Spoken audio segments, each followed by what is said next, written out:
What's up, players? Welcome to episode 105 of Ready Press Play, your weekly source for everything that's new and exciting in the world of video games. Every Friday at 6 a.m. Pacific or 9 a.m. Eastern Time, we discuss the top news of the week, notable releases on all platforms, what we're playing, big topics of the industry, and the games we love. If you want to write anything to be read on the show, go to ReadyPlayNetwork.com or hit us up at ReadyPressPlay on Twitter or TikTok. No matter where you found us, please subscribe to the feed so you can get every new show directly to your device as soon as it posts. And if you like it, please leave us a nice review.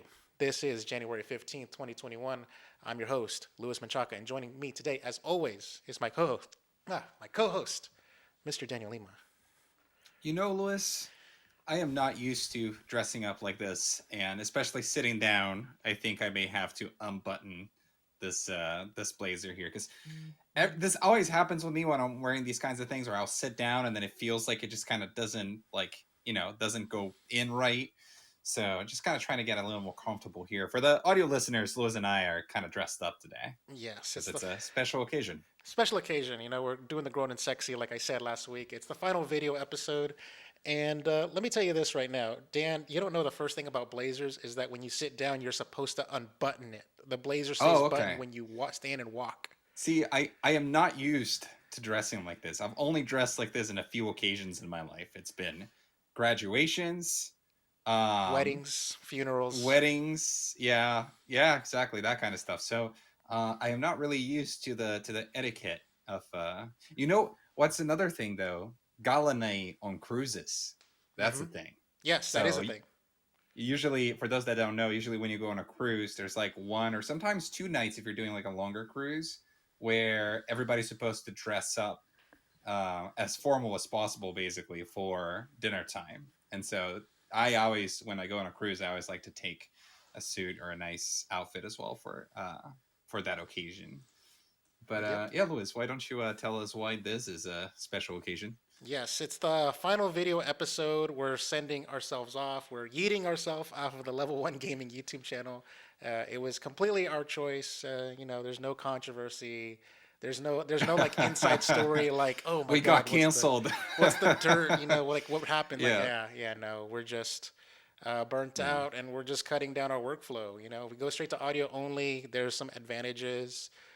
So one of the things that I was reminiscing about when we were first doing videos is that we do video, there's actually a bigger delay when we talk to each other. And like the first, like episode 60, when we went to video, 61, 62, we were awkward as fuck because we did not know how to react to the delay, because we were so used to recording audio only with the faster reaction time that we were cutting each other off mid sentence when we meant to cut each other off like at a point where they paused. You know what I mean? Yeah.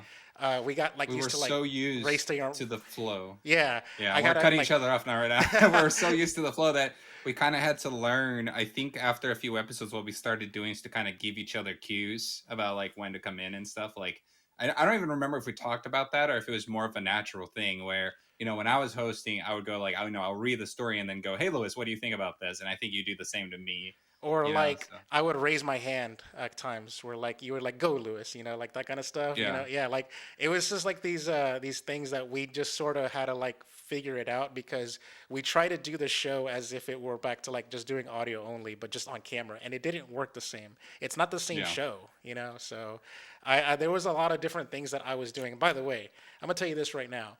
Dan has pretty much figured it out. I'm gonna end the podcast. I'm gonna edit into the podcast after our taping. I'm gonna put a little montage of like quick snippets of every little episode from like in like quick succession, right? And it's gonna have a little counter with like 60, 61, 62, all that stuff. And slowly but surely, you can see me getting fatter and Dan just changing his like hairstyle, like beard, no beard, glasses, no That's glasses. so funny. Short hair, long hair, haircut, blah, like just a man bun. Like you can see everything, and in between, like Dan's background changes, like all of it. But like you can see like an evolution and like a change. I am so excited to see this. I can't believe I knew you were gonna do a thing, but I didn't know you had gone that far. That sounds like a lot of work. So I can't wait to actually see that. What's kind of funny is like I chose clips of us like just smiling a lot. Like I tended like wanted to like I didn't want us to do like shots of us like being stern and looking serious and talking to each other. So there's Mm. almost every single shot at us like smiling and cheesing and like laughing with each other because we're telling a joke or something, or like being or making puns. And so like if you were to like take that footage that I like snip like cut out and like muted the audio, and Mm. if you just slow it down to like 50%, like slow down, and then make it black and white and zoom in, just throw some like emoticon hearts, like little hearts and stuff, and put like music on there. It looks like we're like romantic and like flirting with each other. Like we're Like, falling in love. yeah, Oh, yeah, because that's it looks like hilarious. that just by how much we're like, what do you call it, like that, on-screen chemistry kind of stuff. Yeah. So Yeah, yeah, yeah. I just thought Cool. that was funny. Like in the absence of like any context, it looks like that. Right, right. And Well, I'm looking forward to seeing that. yes, and also, bit of housekeeping as for this particular episode. So yes, that video montage is exclusive to the video version. You don't get the montage because it's visual, so you don't get the montage in audio. And I am debating, and this hasn't been finalized because I got a day or two to react to this.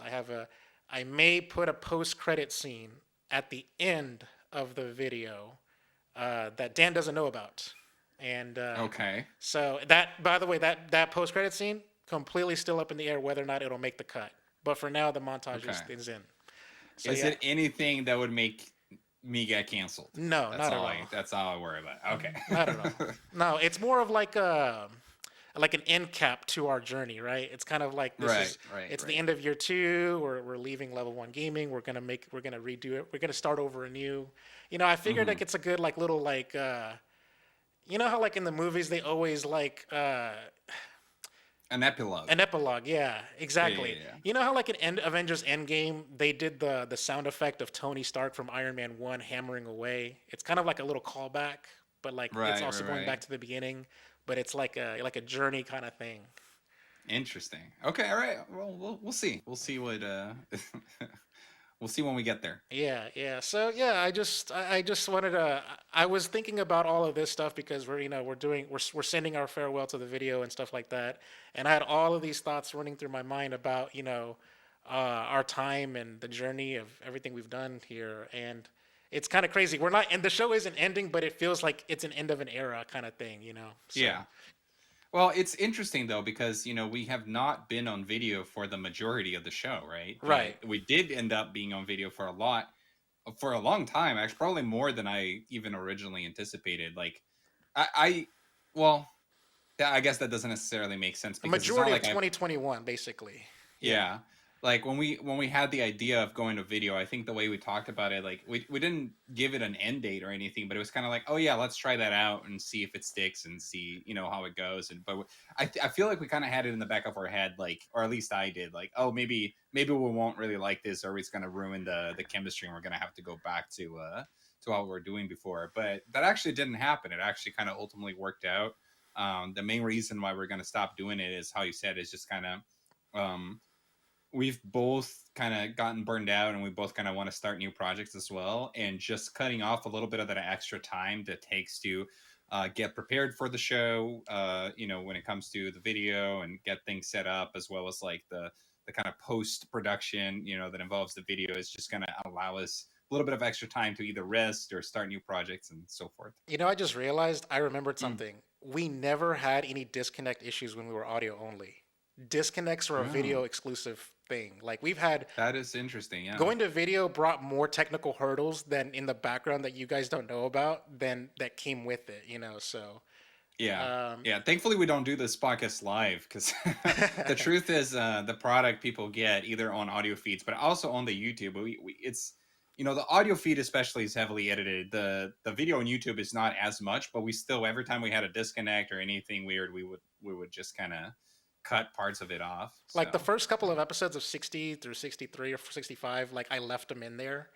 And then Hmm. there was one episode where I could not, like YouTube would not allow me to cut it out. So there were some Hmm. disconnects, but like other than that, yeah, you're right. The audio show is better. Obviously, it's more put together, and then like the video Hmm. show, it just sort of there's more at play to it, and especially because most of it falls on me since I'm like the video production team of it all. So, but yeah, no, I just thought that I wanted us to reminisce about our video journey, and I'm glad that you humored me for this long, Dan. But now that it's been 10 minutes, or about 10 minutes, we'll do one last thing here. Um, Dan compiled a list of the top 9 video episodes that we did based on views.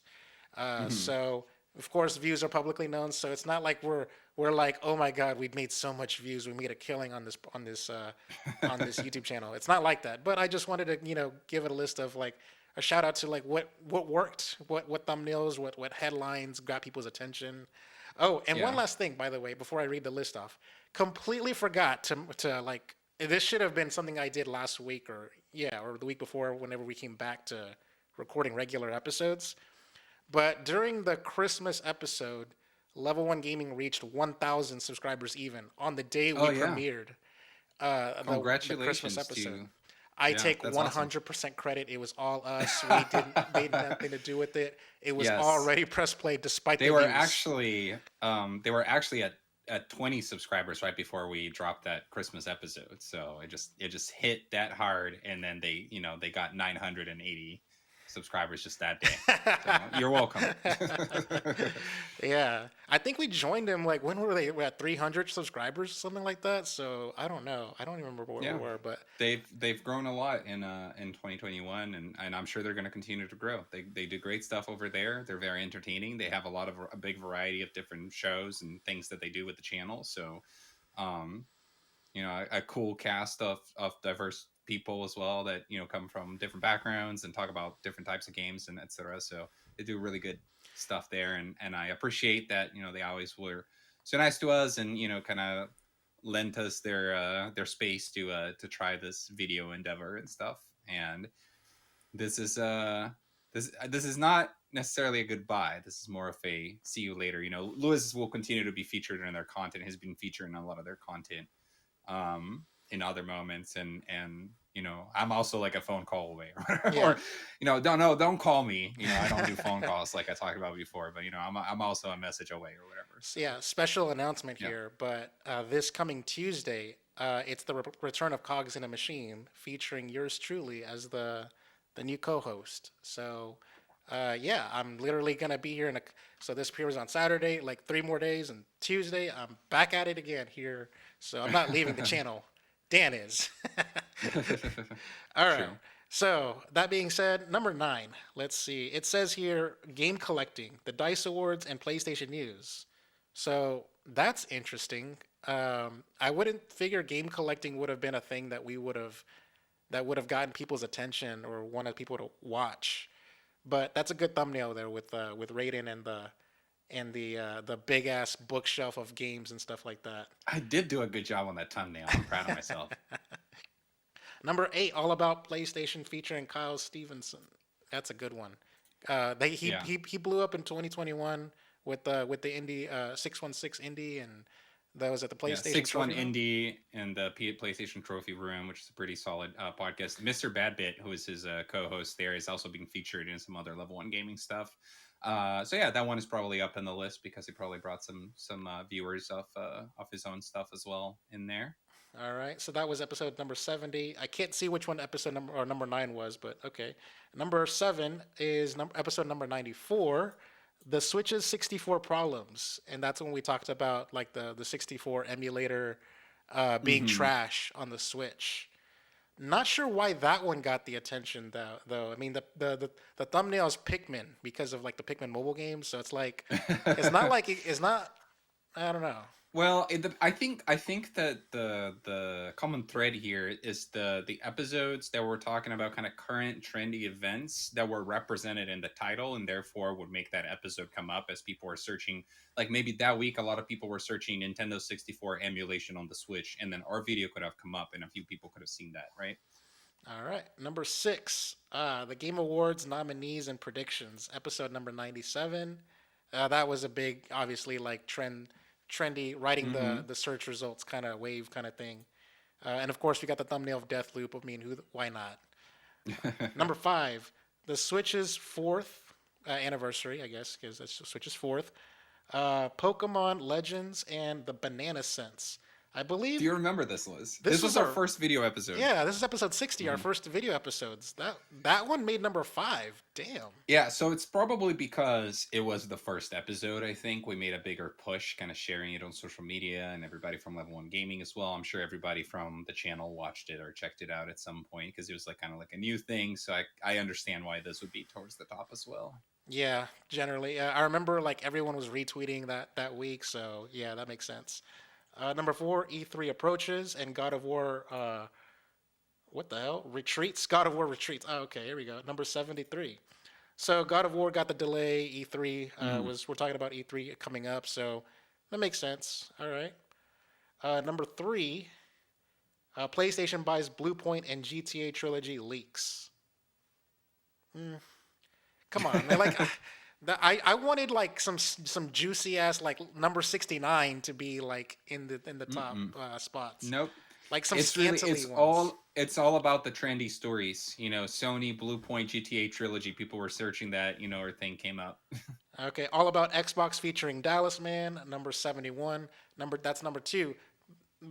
Dallas Man being part of Level 1 Gaming probably helped, I would say. Yeah. Yeah. And our highest viewed episode, the PlayStation Showcase 2021 reactions, Hmm. number 87. So this was, a few months after E3 when PlayStation did their showcase and they revealed God of War Ragnarok properly and a few other things.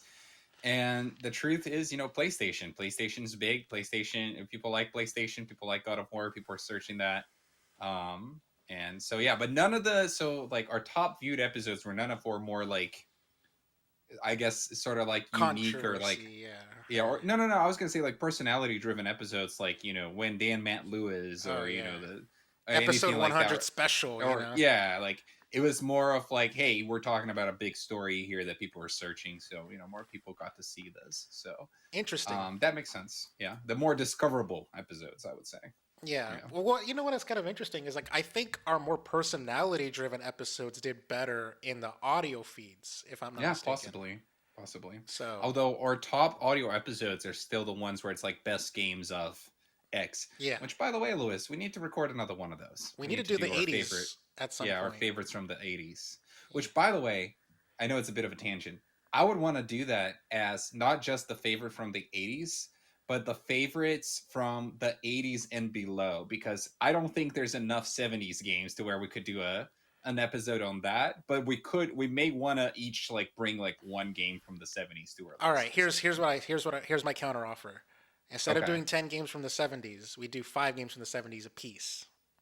No, I Because can't even. How many games because are from the we '70s? got Pong. I'm pretty sure there's like I don't know some Space interest. Invaders. Yeah, like I'm pretty sure. Here's the thing: if we combine them, right, not a single game of the '70s is gonna make my list. I can guarantee Oh, you that. okay. I would have like one. That's the thing, is like I would have like one shout out kind of thing, But I understand your point. I understand. We'll figure something We'll out. figure it out. We'll figure it out. All right. Yeah.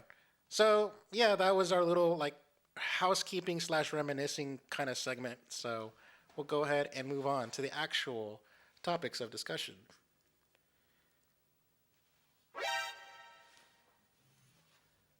All right. So there's really only one topic of discussion here. So it's our final video episode. So we're gonna utilize the video format to its full form, really. So we're gonna do a video game show and tell, where we show off our cool swag and whatever tchotchkes that we have. Basically, just sort of do what I've been doing this whole entire time when I'm showing off my Vita or my Game Gear or my Kishi and stuff like that. I've been showing off. So basically, I've burnt out a lot of my items, but I still have more in the pocket. So now Hmm. Dan and I are just gonna sort of like go back and forth and just show off what we got. And Dan, I'll let you start us off here. Okay. And obviously, for the audio listeners, this means that probably for just this one episode, you might want to go and check out our video version to get the full experience. But otherwise, we're still going to kind of try to describe what we're showing here, so that you kind of have an idea and you're not completely left out of the experience either. So I grabbed, Liz. I didn't think I was gonna have too many things to show in this episode, but then I realized I actually have quite a few fun things that I could share. So I'm gonna start with what's probably the most recent item in my collection here, and it's actually not mine because I bought this as a gift for Leah. And it is this figure right here. So I am showing it Oh to my the god. camera. Oh This my god. is I a know what that figure is. of Geralt of Rivia, also known as the Witcher, in the bathtub. This is referencing a scene in the beginning of The Witcher 3. And it's also just what I think there's a similar scene also on the TV show. And it's just one of those it's it's one of those like kind of thirst trap type scenes, especially with Henry Cavill as Geralt, because he's very sexy as Geralt of Rivia. And Lee and I played a little bit of The Witcher 3. She watched me play it, and then we've been watching the show. Like we watched season 1 when it came out, and we're going through season 2 right now. And she's a big fan of like Geralt as a character. She really likes his traits. And so I thought it would be funny to give it to her as a gift, this figure, once I found out that this was a thing. And I actually found out that this was a thing. Shout out to, I think it was Metal Jesus Rocks on YouTube. He has this figure as well. And he talked about it in a video.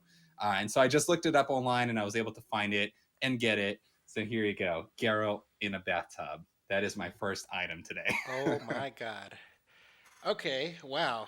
That is I don't even know how to follow that up here. All right. Yeah, you probably didn't expect. I'll have all I sorts of don't things today. I don't even have anything. Okay, first off, let me just put it to you this way. Majority of my stuff is video games, okay? Because here's the thing. Okay. I don't do collectibles. I don't do like physical figures and stuff like that. Amiibos are an exception. So I'll go ahead and just show off my amiibos here because here's the thing. Okay. I have pretty much every amiibo you can think of, like not every amiibo that ever came out, but like every amiibo that I wanted, which is like damn near every amiibo that came out. There's a difference. So I decided to just show off only like my two rarer amiibos. So Okay. First off, before I show them off, okay. Before I show them off here, I gotta set the stage here. Okay, back in like what 2015, we got Yoshi's Woolly World came out for the Wii U, and they came out with these like cool ass little yarn Yoshis, Oh right? yeah. Uh-huh. So I have the green one. yeah, Yeah. so I have all the yarn Yoshis as you can see. There's the pink one. The lighting is really bad here. There's a pink one, there's a blue one, and Yeah. there's a green one. Those are very cute. Yes, Those are some of my favorite amiibos. they Yeah. are very cute. And then later on in the 3DS, they made a port of the Oh. 3DS, and it was called Poochie and Yoshi's Woolly World. All right, and so I got Poochie here. Yes. And here's the thing, I love these amiibos and they're great and all. And these were the only amiibos that I allowed my nephews to play with because here's the thing, I have all of my amiibos in a case and like Hmm. they're stored away. And so my nephews, they were like, especially when they were little, they all wanted to play with my amiibos like toys and stuff like that, like ha ha, like like car, that kind of stuff. And so the only ones I allowed were these because they're plushies. And here's the thing, I sort of regret it in the sense, not because it wasn't like cool and all, but I regret it in the sense that like Poochie is not completely white anymore, and you can't see it on camera, but they were played with on the ground to the point where they got like a little dirty and they're not like quite as minty, and Right. and it doesn't show on camera, but like it's like brownish white. But anyways, those weren't the amiibos that I really wanted to show. The real amiibo that is like the champion king amiibo that I wanted to show off is this big bitch right here. Oh yeah. I knew it was coming. I had a feeling it was coming. This is the big size Yoshi Yarn Yoshi amiibo. Yes, Louis still has it in the box too. yes. As a matter of fact, I honestly think that this Mega Yarn Yoshi amiibo. Okay, first off, I'm actually a little like I was expecting it to be a little bit bigger than this. Okay, like Hmm. this, I was expecting something along the lines of like a teddy bear, like a bigger dimensions Right. that I can sort of hug like this. Yeah. So I was a little unimpressed by it, but as far as like the Mega Yarn Yoshis, I think less of these bitches were produced, and these are rarer. And the one I got here, the one that's in the box, is a Japanese import that I bought at a convention. So, Hmm. yeah. Cool. Cool. All right. So I'm gonna go next and share a game as well. and it is actually not I don't think it is really a rare. It was one of those Nintendo things where it's supposed to be like a timed release and like, hey, like, get it because it's a special celebration thing or whatever. All right. But then it ends up being available for a long time anyway, and it's probably ultimately is not that rare. But I don't really know for sure. And I bet you have this as well, Louis. This is the 25th anniversary Super Mario Brothers Super Mario All Stars limited edition for the Wii, and it comes on this box, and it has a few like collectible things inside it. So this was obviously the re-release of Super Mario All Stars, the Super Nintendo collection for the Wii, on the 25th anniversary of Mario, which I guess would have been 2010, if I'm not mistaken. Yeah. And it included, the actual game, which I'm showing here to the camera right Okay, now. that right there that you pulled up, that was the one that got re-released. So the limited edition, like the one that you have, the big box red one, that Uh-huh. was the harder to find one. But the white case one, that got mass produced like later on, like second print runs. It has a soundtrack CD as well, and it has this little booklet with Super Mario history and talking about different Super Mario games and etc. And I mean, it's a cool little package, but I remember the game itself was disappointing because you put that disc on the Wii and it's literally just, A ROM. you know, the ROM of Super Mario All Stars. So I remember I wasn't super excited about that, and I got this in Brazil actually, and because at the time when this was coming out, I was there, and there was an event that they did, like a release event for this game in Brazil, in where I was living at the time, which was Sao Paulo. And I got to go to it and stuff. And they actually did a lot of activities, and they had like Super Mario themed trivia and stuff. And it was the first time that I learned about this game because it was like a trivia question that they were giving away like prizes if somebody got this, and there was like one person that got it, which I think, and I could be misremembering this, but I think what the question was, what was the first Mario game where you did not play as Mario, but instead you had to save Mario or something like that? Luigi's Mansion. And No, where's the Mario's answer missing?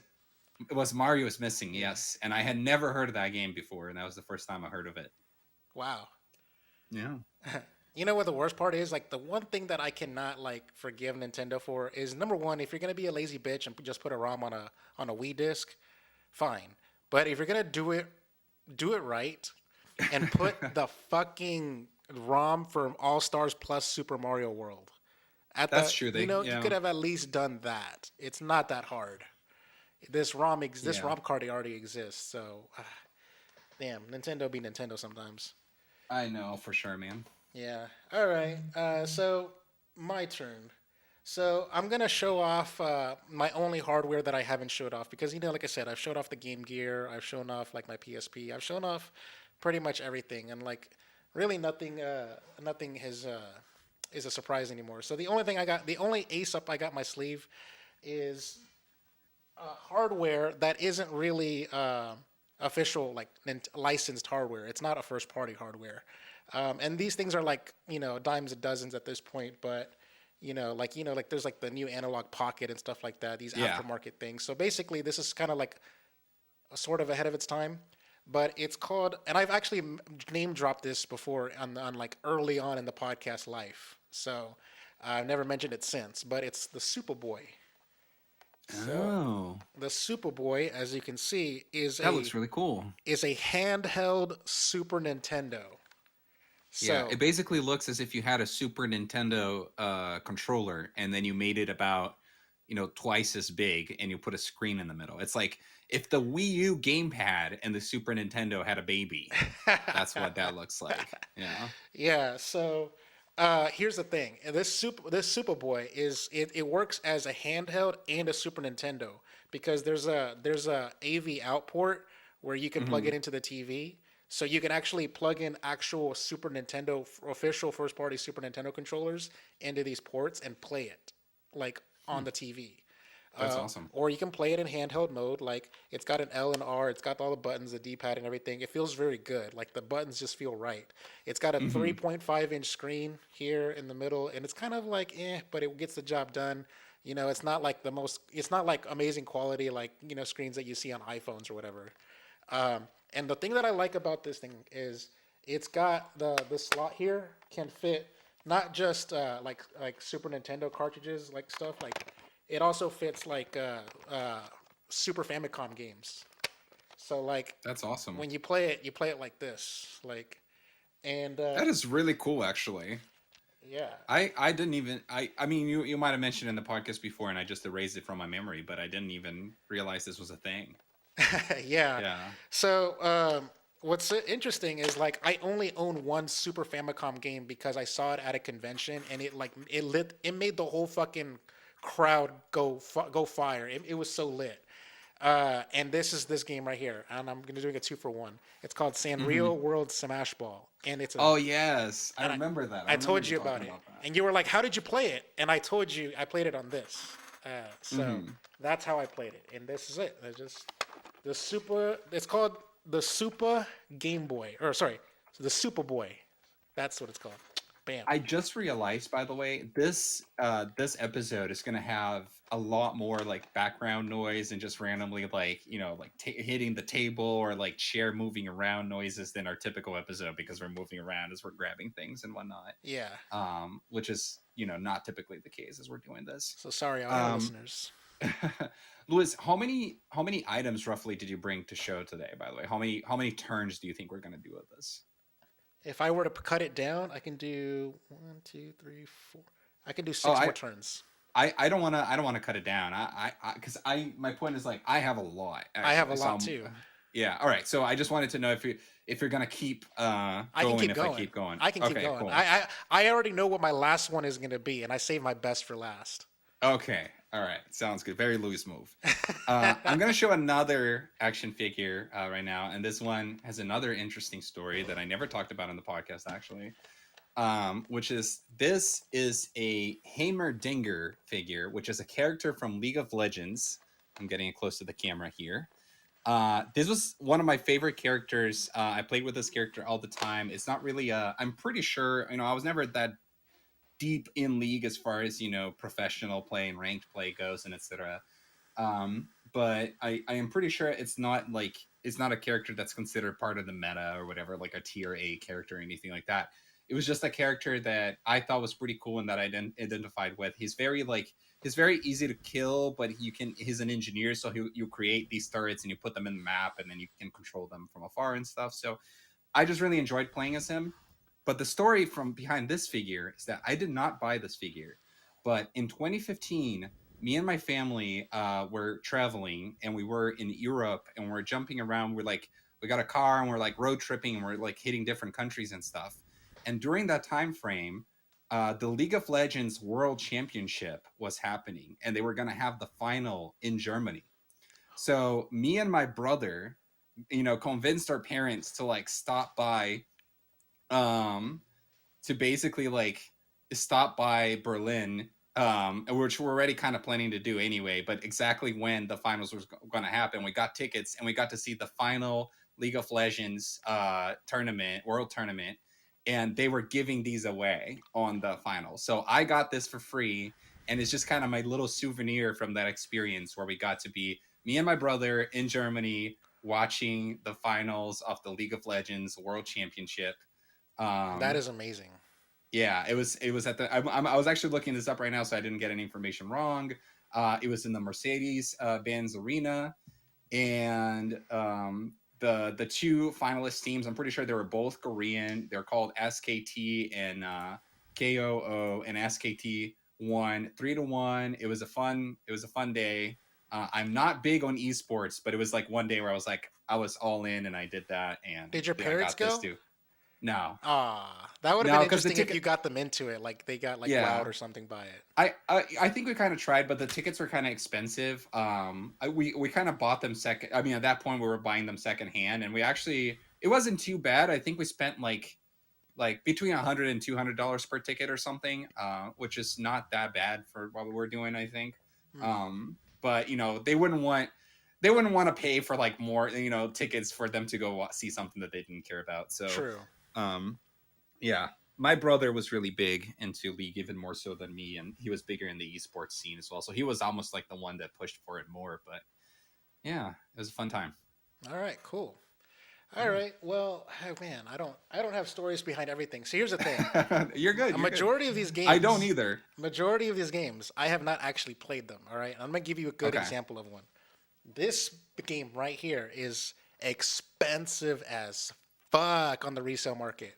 I think I bought it for like $70, which I think is a steal now. I think the price of this Right. game has gone up since I've played, and I don't check because I haven't checked because I don't care. I don't buy a game because For I that want to reason. resell it. I don't. I buy a game Yeah. because I want it on my collection. I want to have my precious, right? I want the Infinity Stones. I like them all together. That's my mentality, right?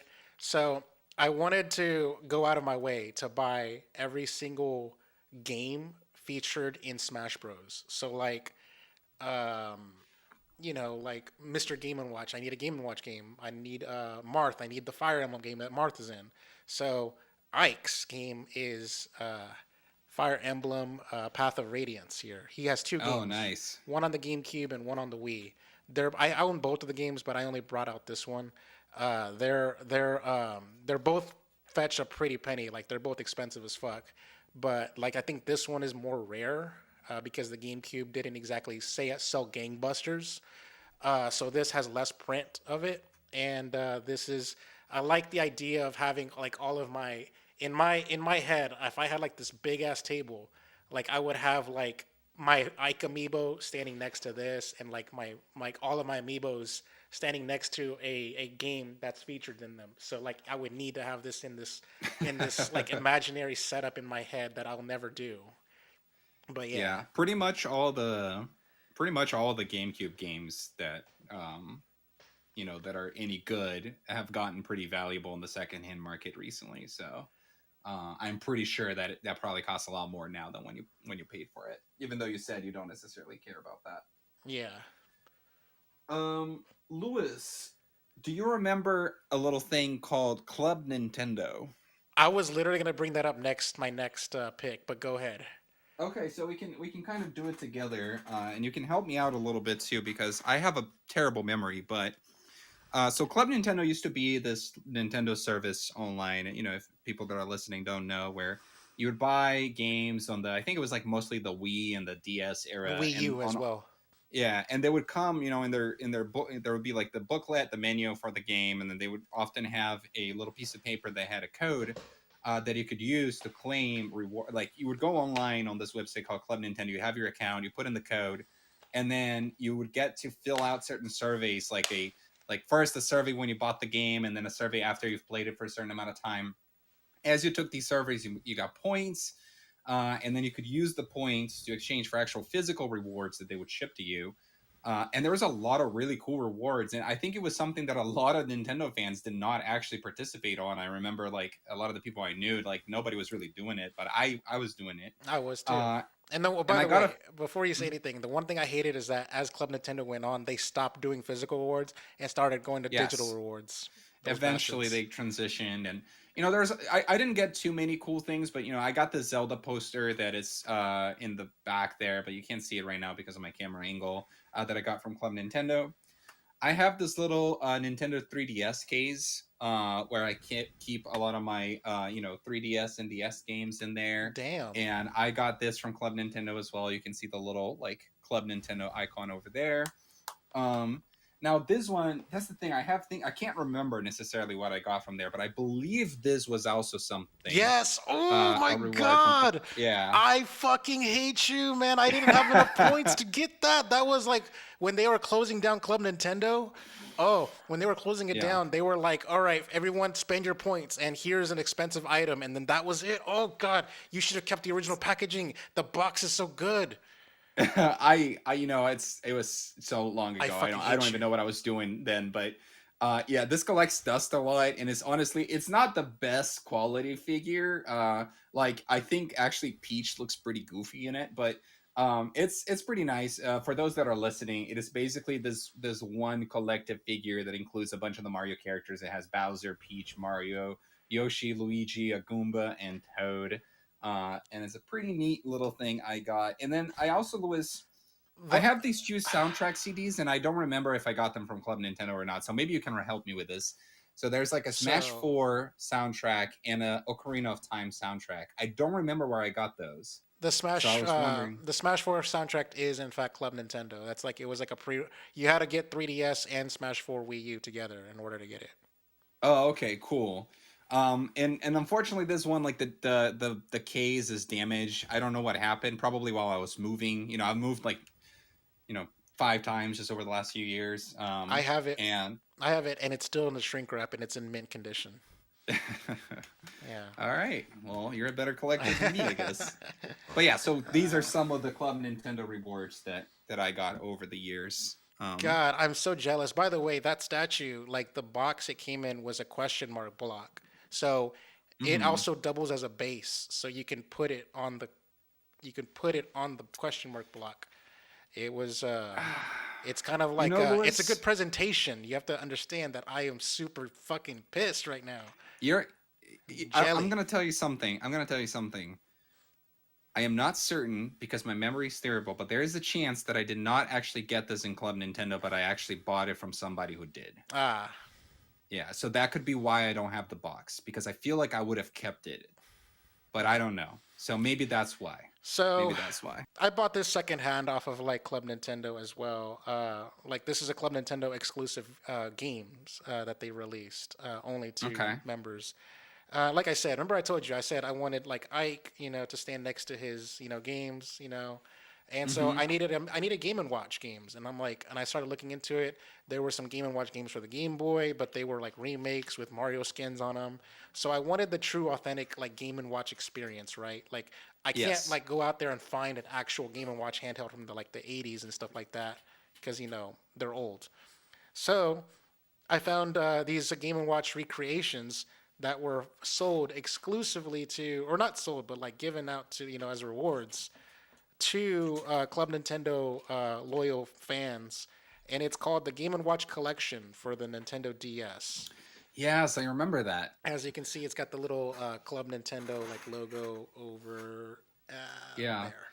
I think that was one of those things that I kept considering, like that I kept like wanting to get, but either I kept not getting the coins, or when I did, I decided to go for something else or whatever. But I remember that popping up on the site. Yes. Yeah, and it's the actual like Game and Watch, like the actual games were recreated with the black and like the whole like stop motion thing, and I got it twice over. See, there's a volume 2 collection, Mm-hmm. and it has more games, and like you can basically even like Mr. Game and Watch's Final Smash, so Oh yes. Pretty neat. the octopus and stuff like that. So yeah, like I said, I wanted to have like a little bit of everything for every character. So like if somebody were to come and play Smash in my house and they don't know who Game and Watch is or who the fuck where does he come from, and I can just give them my 3DS, Right. pop this bitch in, and it's a DS games backwards compatible, and I can just show them a little bit of video game history.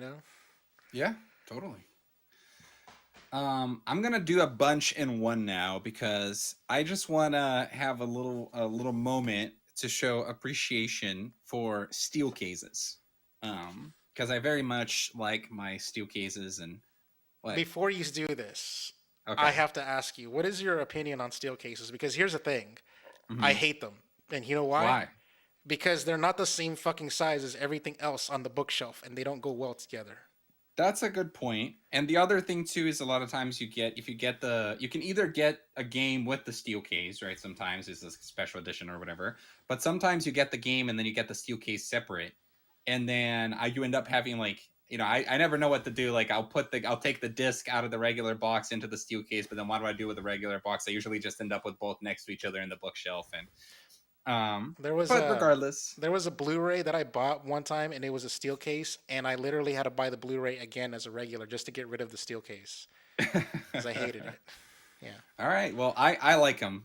So I'm going to go through some of the ones I have right now. So first, this is the steel case for Catherine Full Body on the PS4. I think this is pretty nice. It comes out of the plastic like this, and it has some nice art and everything. So just showing that out. This is just the version of Catherine that I bought and the version that I played first. This one I think I got from Leah. It is a steel case for Resident Evil Village. I have the game in there. This I will get to later. We got Shadow of the Tomb Raider. I also got on a steel case edition, so I got the steel case right here, showing everything to the camera. Nothing particularly special about any of those, I think, but there's just wanted to share, my little steel case collection. I will Mass say, Effect. I will Go ahead. say the only steel case that I ever thought was sexy as fuck was the steel case for Smash Four. That was the only one. I don't know if I've seen that one. It Um, was like Mario and like Pikachu, like very big, and it was awesome. Like yeah. But anyways, go on. this I bought used for the collection, but it's the Mass Effect trilogy release for the Xbox 360, and it's just kind of neat. It's not exactly a steel case, but it opens up. It opens up like that, and it just has like a bunch of discs, and Holy crap! I just kind of like having stuff like that. That just kind of looks a little bit more special than like just your average like, oh, like here's the disc in a box kind of thing. And then the one story I'm gonna tell here, I don't want to prolong this too much longer. I got Nino Kuni 2 in a steel case, but this one I didn't pay for, and this one I actually had the steel case without having the game for the longest time because I went to an E3. I don't remember which E3 this was. It might have been like 2019 or something, 2018. I don't know. And they were showing Ni no Kuni 2, and I got to stay in line and play the game. And then after playing the game, they were giving everybody who played the game this steel case, which I think is kind of works as an extra motivation for people to buy the game, right? Oh, So that's like a backdoor. Like you need to buy this game. You can't. You yeah, gotta OCD exactly. this bitch. Like So oh I my actually god. had the steel case like on my shelf for like 2 or 3 years without the game, and then eventually I just said, you know what? How much is I can get Ni no Kuni 2 for like $20 right now, so let me just go and get it so I can put it in there. So now Oh I my actually got god. to have the game in there and everything. They got you. So they got me. The marketing did in fact work. No, I no, did no. buy the game. It would have been a big fuck you if you bought it like $20 used, and then that's like where they don't see any of it. Like then you Yeah, really like I don't think I bought it. No, I didn't buy it used. I just those some of those PS4 games get cheap after a while. yeah. And then let's see what this guy is. I think this is kind of similar. This is BioShock. The discs are falling off here. This is another similar one to that Mass Effect one, where it just kind of opens up and you got multiple discs in. So this is for BioShock 1 and 2. Um, and it also comes in an ice box and stuff. But I feel like I've been going for a while, Lewis. So I why don't just you show realized us I don't think I your next thing? actually own any steel boxes. I think the only ones I own, the only one I can think of and that I might be a steel case is like the Tomb Raider PS4, like the one that was an Xbox One exclusive for a year. Because Right, whenever right, they right. released it, it was Rise of the Tomb only Raider. yeah, Rise of the Tomb Raider was only in that special like 20th anniversary celebration edition or whatever. That might Yeah, have been a I mean, steel if you don't case. like them, there's no reason to get them. Yeah. So All right, I'm gonna go ahead and just stunt right now. So here's the thing. I don't know how to feel about this here. I bought these games before they were re-released on like the PS4 as part of like the Legacy collection. And so I almost kind of feel like slighted in the sense that these things right here, this is Mega Man's 2, 3, and 4 on NES, complete in box, and like I have like these protective shield, clear plastic thingies to like keep their mintiness, right? But here's the thing. So like the farther the Mega Mans go, like 5 and 6, there was less print runs of them, right? They were even during the Super Nintendo life cycles. There was even less of them. So I don't have 5 and 6. So the Legacy collection is good in the sense that it makes them available to the masses, right? You can play it on right. Switch, you can play it on PS4, et cetera, et cetera. But at the same time, it's like, do I even need these? You know what I mean? So yeah, that's the only slight I feel about it. But I will say with Mega Man 2, specifically this game, I went to a convention where Keiji Inafune was at, and I had him autograph the game. So the game cartridge inside is autographed by Keiji Inafune. Oh So wow, yes. that's freaking awesome. That is probably one of the most valuable things you have. I bet. Well, I don't get it. I don't I know fucking that you yeah. don't know and you I don't don't. I care, mean, but yeah. Like I said, that's probably true, but I never bothered to look it up. So right. I don't like. I wouldn't like post this on eBay just to find out how much people would take. You know what I mean? I'd be like, psych, Dang. I just wanted Yeah. to know how much you're willing to buy. I'm not gonna sell it to you. Fuck you. You know what I mean? I'm gonna show you then a game that I own that I just bought it because it's a game I wanted to play when it came out, but that I learned recently that is actually very valuable nowadays, compared to when I just bought it new, and it's Pokemon Heart Gold on the Nintendo DS, and I have it like fully boxed. I mean, it's not in the most pristine state, because I am not as good a collector as Lewis is, but it does include everything it came with. So this was the version that had the Poke Walker and everything. I So have that. everything is still in here. Yeah. Yeah, I bet you do. Um, and I think I just bought it around. I don't know if it was like around the time it came out or like a year later, a few years later. I didn't really follow games that closely then, so I just remember that I hadn't played Pokemon in years, since I had a Game Boy, and so I was like, well, I got a DS now. I want to play a Pokemon game, and then I just went and bought it. And when I was probably spent like $40 or whatever, and then when I was looking into the value of my games and my collection recently, then I found out that this thing in the box with everything that it comes with, the Poke Walker edition and everything, it's like $300 now. So probably one of the more valuable things that I have. And it's kind of funny because it's just a DS game. You know what I Yeah. mean? Like there's nothing particularly crazy about it, but it's a great game. So The thing is, like, with people that are Gen 1ers, they also tend to be Gen 2ers as well. Like, right. the Heart Gold is like one of like probably the best Pokemon that's like nostalgia. It's like that perfect kit of nostalgia plus a little bit of kind of modern now because the DS is compatible with like the future games and stuff.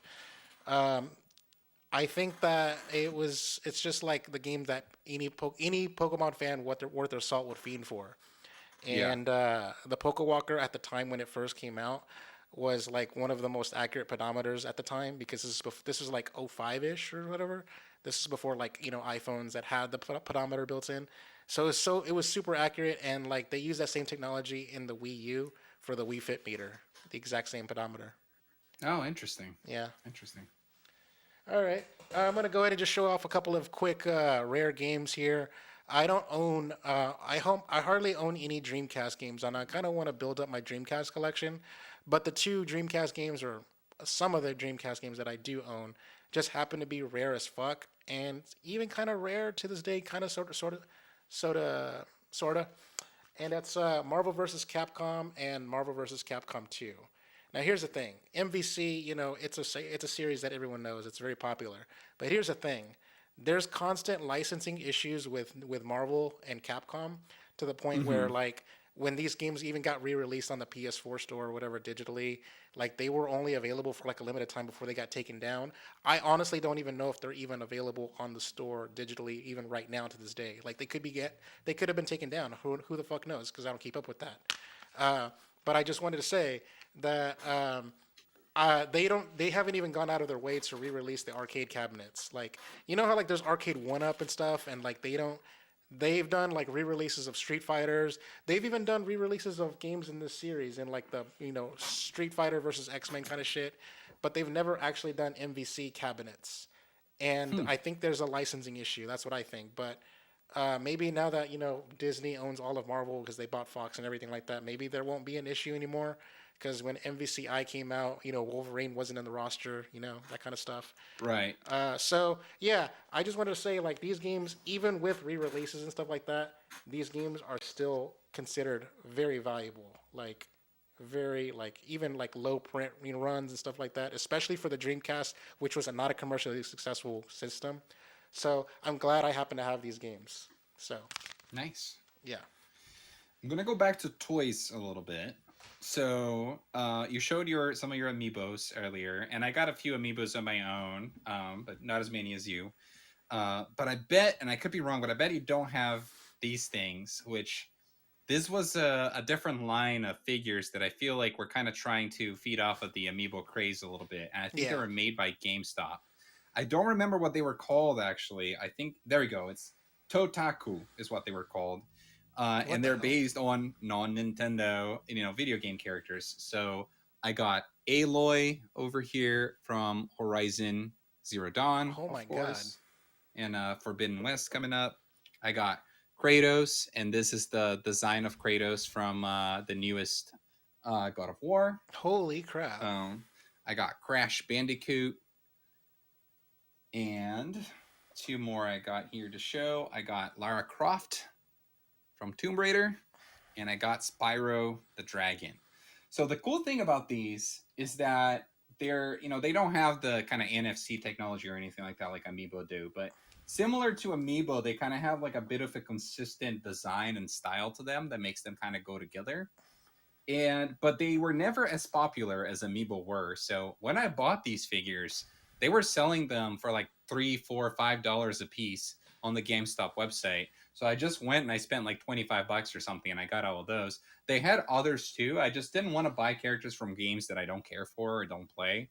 So I just kind of stuck with I like Sony. I grew up playing Crash Bandicoot and Spyro. I like God of War. Horizon. I hadn't played yet, but it was probably something I'd be into. And I'm a big Tomb Raider fan, so it just kind of made sense. What's kind of crazy is like that's that those. Well, the thing about figurines, especially with the amiibo, like one of the things that made it so that I started getting addicted is like the more of them you put together, the nicer they look together, and it Yes, just beckons you to get more and more.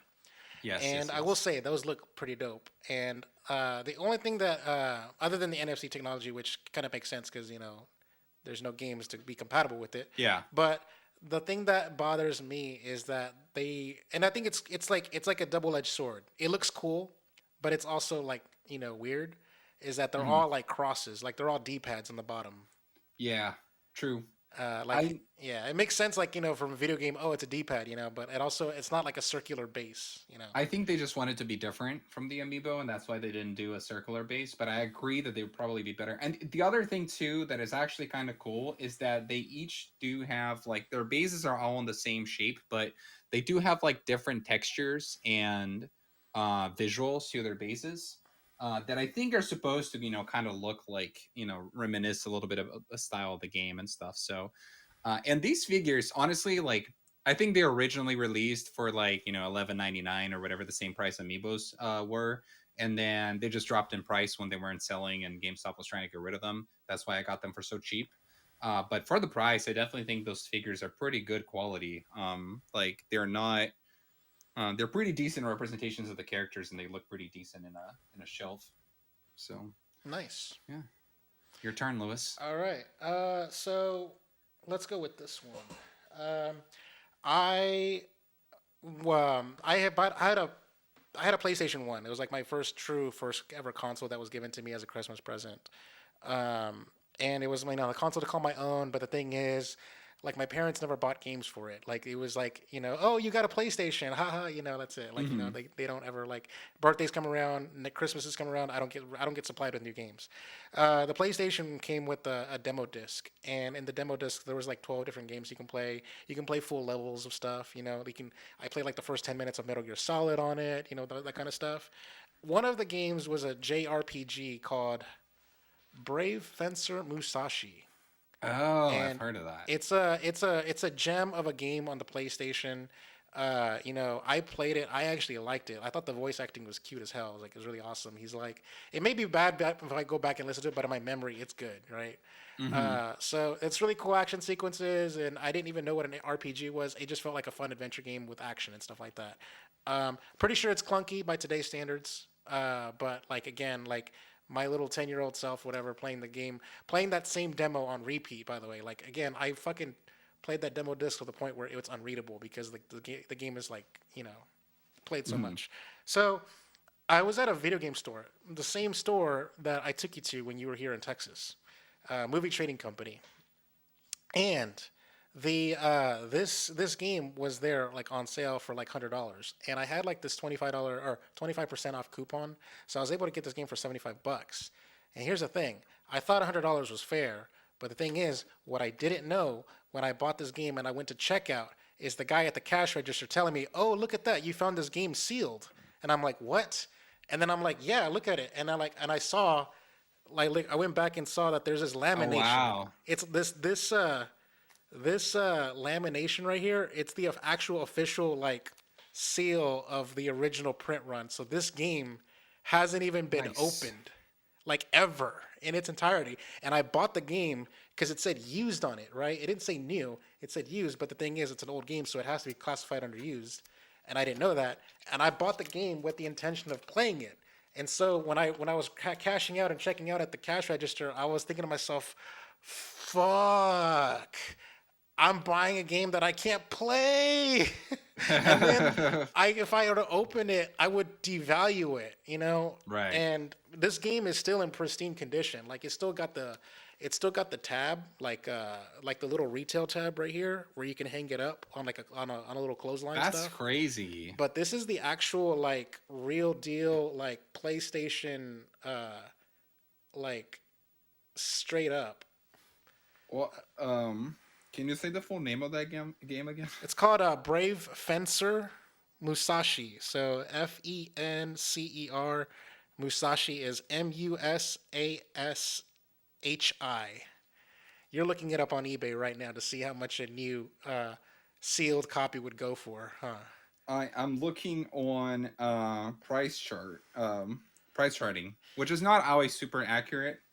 Um, but price charting has the new price at $294. But I Holy think, you know fuck! what? I bet that would be like depending on condition. Like I feel like yours looks like in such a good condition that maybe you could get even more for that. Holy shit!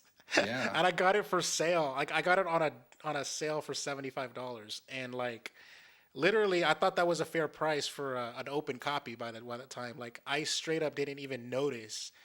I was like, oh, that game, I want that game. It's like the game from my childhood, right? Um, and like this game, I never been able. I've been to movie trading company a lot. This game is not in stock like ever in at movie trading company. So this is the only time I ever saw it in stock, and I scooped it up. And Dang. yeah, I got this bitch. That's awesome. And this isn't even my best, most valuable game. I still have saved the best for last. So we're hitting an hour right now, Lewis. How many rounds more do you wanna do? I have three more Three more left in the rounds. pack. I have three more left in the Okay. pocket. Okay. So I think I want to do. Okay, let's do three more rounds, but then I might want to do like a quick rapid fire, just like the rest of the stuff that I have, if I have more than that. Okay. Um. So let's see what I'm gonna do here. Sorry. You know what? I'm gonna do this. This is not like a super big deal, but it's a new thing, and I just kind of want to show it off. So I got this for Christmas from somebody in my family. Um, I think it was my sister. I feel bad that I don't remember. I got, you get gifts from everybody, and I can't keep track exactly sometimes of who gave me what. But this is the Lego Mario set. This is the Luigi one specifically. And I haven't really played with it yet, but I opened it and I started messing with it. So this, it comes with this little Luigi toy. We covered this in the podcast before, by the way. And you need to put batteries in it, and I haven't done that yet. And then you use an app and you build things, and you can actually play and like have the toy interact with the objects that you build, and basically play a video game in real life and kind of see the Yeah, results and the you make an score and things like that. obstacle like a stage. Yeah, like in the app. So I think it's a pretty neat toy. It's not exactly something like for me per se. It's more of like something for kids. But I think my family knows I'm a kid at heart, so that they knew I was gonna appreciate this, and I did, and I do want to play more with it. I just want to do a shout out though, because I haven't put batteries in this yet. I just love The how dead Luigi eyes. looks without the batteries, with just these dead black eyes. It Mario makes does me too. think Yeah. yeah, it makes me think of when Luigi gets murdered, and like there's like this Smash Brothers trailer where he gets like I don't even remember who Smash murders him. Ultimate. It was like Yeah. the Reaper from Castlevania. Yes, Yeah. yes. I was But thinking yeah, of just like the Luigi's Mansion because in some of the game over screens he gets like he dies from being scared or something from the ghosts. yeah, and yeah, and you know what? I'm just gonna say a few other things here, because I did end up grabbing so much stuff before I give it back to you. Uh, this is a PS3 game named Folklore that I bought for my collection, and it's probably one of the more like rare-ish PS3 games. In general, that generation doesn't have a lot of really rare games yet. But this was one that it was kind of like getting there. It was one of the early PS3 games. This was a PlayStation exclusive. It's an RPG. It's actually pretty neat. I played it for a little bit and it was kind of interesting. It's hard to go back and play like an early PS3 game in 2021, but I tried it for a bit and it was cool, and I'm happy that I was able to get it because price has been going up for this game, and it's probably going to be one of those games where like 10 years from now it's going to be worth a lot, even though I probably won't sell it. And another PS3 game whose price is also going up is the Legacy Collection for Metal Gear Solid. Ah, And I grabbed this one too because I wanted to show kind of the treatment that I'm giving the games in my collection. I haven't done it to this yet, so this is pretty much how I got it. But for the game, I'm doing this thing where I am cleaning all my games and I am removing any kind of like stickers or anything like that. In some cases, yeah. Lewis Um, approves. Yes, and just kind of trying to get them as nice as I can, and then I'm putting this like plastic wrap around them so you can kind of see like this Metal Gear Solid Collection one has kind of gotten my treatment. Yeah. Just kind of wanted I I to showcase hate that. buying used games with those GameStop stickers because those GameStop Yes, stickers have like they have like the strong adhesive that leaves a sticky residue, it's hard to get it out, and the man. There's some paper. techniques, but Yeah. yeah, Like you you have have to to do. buy like a solution to like cleanly remove it or wipe it off. Uh, a hair like blow dryer can help. You just kind of blow it with like a warm air as you, and you like you let it blow for a little bit and then you start pulling it out like slowly. And in some cases it That's helps to get the sticker out cleanly, but that's what she it's said. all right. What's your next thing, Lewis? All right. So I think I have a couple of bootlegs in my collection. Now I couldn't find them all for like preparation, you know. So I found one of my bootlegs, um, and I think that it's actually kind of awesome because it's actually video game history here. So I was at a game convention and people sell bootleg ROMs in the at the vendor booths, and this particular one is a Super Nintendo game, and it's called the Ultimate Zelda Collection, featuring uh, Interesting. the ancient stone tablets. And do you know what the ancient stone tablets are? No idea. So the Nintendo did this satellite broadcast thing of a Zelda game that Brian Altano played on the IGN. Oh, I've heard about that. Like they I've they heard re- about it on the IGN Yeah, podcast. they Yes. reconstructed it, right? They reconstructed the ROM based off of like somebody in Japan who had a cart that was still not written over or whatever Oh, that's so because they did it in cool. parts. And so it has it in here as well. So it's like a ROM of multiple like games, and I think there's a Link to the Past in here. There's a Link to the Past like a hack like a think like you know how like Ocarina of Time had that second quest like Master Quest. So like there's a Hmm. Master Quest game in here, and there's the Stone Tablets thing. So it's like you have like a lot of different choices in here, and so you get to play a little bit of that video game history stuff that we talked Nice. about, as well as like a cool new like Legend of Zelda game that's been created. You know, it's a completely brand new adventure, Master Quest style. So yeah, it's this is kind of like an interesting like little bootleg. There's a lot of bootlegs out there, for especially for Super Nintendo, and I Yeah. think it's worth exploring. You know. There are also those DS cartridges back in the day that just had like 200 games in the cartridge or whatever the hell. I remember when that was the thing that people were into and whatnot. Um, all right, so what I'm gonna show next is this thing I bought. I think I talked about it in the podcast when I bought it. I don't remember if I showed it, but this is the Fire Emblem, um, 30 years. Fire Emblem Shadow Dragon and the Blade of Light 30 years special release that Nintendo did for the Wow. Switch. Um, and they actually, this was cheap. They actually put this out for like $60 or something. And considering, what it is, I thought that was a pretty good price, and I wanted to buy it as a collectible. I like Fire Emblem, so it made sense. And I guess I could do a little bit of an unboxing here. I think it's fine if we hit like 90 minutes in the segment or close to it, and then we'll Don't just wrap. desecrate it, man. If it's sealed, keep it sealed. No, I've done this already, so Ah. I don't do that. I like touching my things, you know. And that's what she said. Yes. So it has this really cool book that comes in here. So it's like a nice art book with a bunch of stuff from the game. And then it also has, I already had this out, but it has this little box that I think is mimicking the box art for the original game. And then if you open it,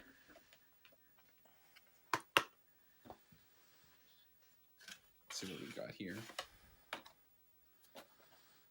You got this thing, which I don't know how to describe it, but it's It's basically it's like a replica of like the NES cartridge with like the little box art or sticker art. yes, yes, Damn. exactly that.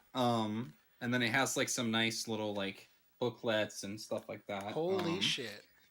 You And it know, has a disc for I the game as well. I gotta say, by the way, like those assets, those aren't like easy to come by. You know, the thing is, when it comes to like those stickers and stuff like that, and like that art, you know, those things aren't. You know, a lot of those things have to be like scanned in on a printer, kind of stuff like that. They're like low res Mm-hmm. images. The fact of the matter is, that's high quality images right there. That's the shiz right there. Yep. Yep. So yeah, this is just a neat little special edition thing that is kind of recent, but that, I wanted to get. And I'm pretty happy I did. And I'll give it back to you. You know, I just remembered that I have something that I completely forgot to get, but it's on a bookshelf like back there. So I'm gonna get that, but I'm gonna actually I'm gonna go again, but then I'm gonna get those books while you take your turn. Okay. All All right. right. But this is a quick one here. I talked about the Mega Man Legacy Collection. I ended up buying it a second time on the 3DS only because of the amiibo. So Oh, this yeah. thing is still sealed, as you can tell from this plastic ream right here. I have not opened it. It is the Golden Mega Man inside. Honestly, to tell you the truth, this Golden Mega Man completely utterly useless. Here's the thing: it's not like a the amiibo programming inside. It registers as a regular Mega Man amiibo, like non-painted. There's no special thing about it. The only thing that's cool Right. about it is just the aesthetic. So Right. I got it just for the sake of having it, but I haven't unboxed it. So yeah. All right. So I'm struggling to put the stuff back in the box here, so I'm just gonna put it to the side and I'll deal with it later. All right. Because everything just BRB. kind of connects directly. All right, so while Lewis is gone, I'm gonna rapid fire some other random things I have here for everybody that's watching, and then maybe Lewis can look at it later. When I got a 3DS. My parents got it for me as a gift, and then my dad bought me a game. And I talked about this in the show, but there wasn't a lot out for the 3DS at the time. My dad was like, "Oh, he likes soccer games," which I do, and so he bought me Pro Evolution Soccer 2011 on the 3DS. And I just think it's kind of neat that I have it because, like, it was it was a PES game on the 3DS, so you can imagine what it is. But this is like back in the beginning of the 3DS era where they were doing a lot of like weird like covers where you had, I don't know how to describe this, but they basically had like the kind of 3D cover where you can like move it around and it moves the image and stuff. So You've I showed thought that that was before kind on of, a previous video episode. did I really? Okay, Yes. well, I didn't remember it. But then talking about 3DS, this is something that the 3DS came with, which Lewis knows. AR uh, cards. yeah, the 3DS is doing some fun stuff with AR. So I got my AR cards here that came with the 3DS, but then I also have these extra AR cards, which were from Kid Icarus Uprising as well. Yep. And I just kind of keep them together. I also got some of the Animal Crossing ones, I think, that we used for. We actually have them separated as well because we used them on Animal Crossing New Horizons to get extra villagers or whatever. And then one more thing I wanted to show is that I have a lot of books that are either about games in general or about game development because I work in game development. So just kind of as an example, I wanted to show a game design book. This is Game Design Theory and Practice, second edition by Richard Rouse III. This was one of the books that I used when I was going to college for game development, but I have literally like 30 books like this, about most of them actually about programming and not design. But as far as like stories about games, my favorite book so far has been Masters of Doom. And this is the story of Joe Romero, Joan Carmack, Tom Hall, and other folks, and how they basically created the first, big FPS, the first FPS franchise, and the first big sensation in computer games.